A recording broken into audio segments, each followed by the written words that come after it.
हा माझा मित्र सुनील दिसतोय की नाही त्या कुत्र्यासारखा एकदम सेम टू सेम.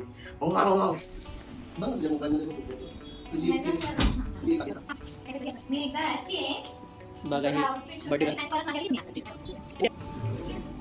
हॅलो, आम्ही रेकॉर्ड करतोय आमच्या घराची टूर जी आम्ही इथं बुकिंग केलेला आहे गोवामध्ये. तुम्ही बघू शकता हा Airbnb वर आम्ही बुक केलेला रूम आहे. याची प्राइस होती एका रूमची 1200.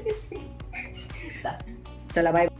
हा माझा मित्र सुनील दिसतोय की नाही त्या कुत्र्यासारखा एकदम सेम टू सेम.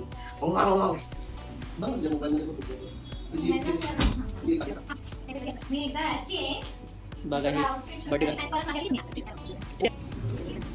हॅलो, आम्ही रेकॉर्ड करतोय आमच्या घराची टूर जी आम्ही इथं बुकिंग केलेला आहे गोवामध्ये. तुम्ही बघू शकता हा Airbnb वर आम्ही बुक केलेला रूम आहे. याची प्राइस होती एका रूमची 1200.